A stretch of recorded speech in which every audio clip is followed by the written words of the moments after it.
What's up, it's your boy Reemus, and today we're going to be reviewing this book right here. It's called Covid-19, What You Need to Know About the Coronavirus and the Race for the Vaccine. So we're going to review the different parts of this book. I'm going to talk about what I learned, what's in the book. And of course, this is important in this day and age, because the information floating around on social media or even the media isn't going to tell you the truth. You're not going to fully know how this stuff works. It goes right into breaking down the landscape and the meaning of the virus in a very easy to understand manner. It tells the story of coronavirus from SARS-CoV breaking out in 2002.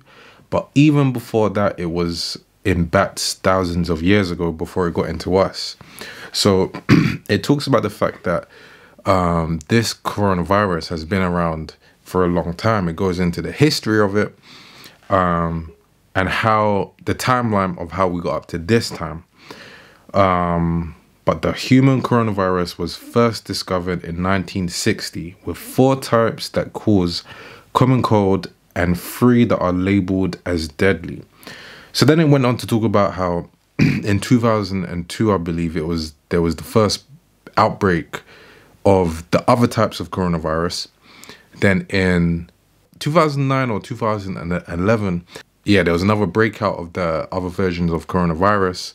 And then we come to this one, which is a bit different to the other ones. The other ones were considered not as severe as this one because of the way that this one works.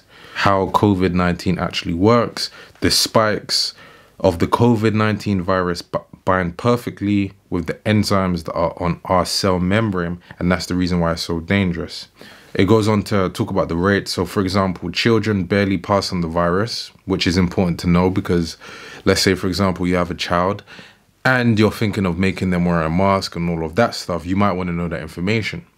It also goes on to talk about the difference between genders and ethnic groups. So men are almost twice as likely to die from the virus, and black and minority ethnic groups are also more likely to die, but it could be to different reasons. Chapter 2 talks about how the virus escaped. Now, this is interesting. It says in 2018, there were US scientists reporting that the Chinese work on the coronavirus could cause a pandemic. So they sent messages back to the US saying, this is a bit crazy what they're doing here. If this gets out, if there's an outbreak, it could cause a pandemic. And then we don't know if it came from them. But one thing I really liked about this book is that it talked about the immune system and how the different ways that you can improve your immune system so that you don't have to just rely on, for example, the vaccine. So tactics to improve your immunity include improving your body shape, because obese people have a weaker immune system and they're, of course, much more vulnerable if they have a weak immune system. Shrink waist, do intermittent fasting, eat a Mediterranean diet, improve sleep, become more active and reduce stress. And that's an interesting point, the last two. Reduce stress and increase activity, which directly goes against the lockdown. So anyway, I'm gonna wrap this up. Also breaks down how the virus works in the body, how it's spread, how it multiplies. From reading this book, you'll gain an understanding of how the immune system works, and it gives a lot of advice on how to stay safe on a daily basis, or how to go about it if you do happen to actually catch the coronavirus, because I think the author's child actually caught it, and he talks about the timeline, and it goes extremely deep into how vaccine works and the different options of vaccines for corona.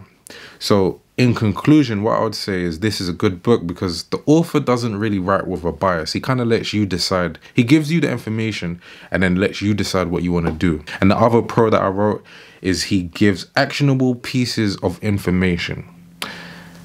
The one con I would say of this book is that it was created before summer, I think in 2020. So it's like a year old. So it doesn't have a perspective on Corona's latest events in 2021. But overall, I would recommend this book to people who want to learn more about corona and more about vaccines. So peace. I hope that helped.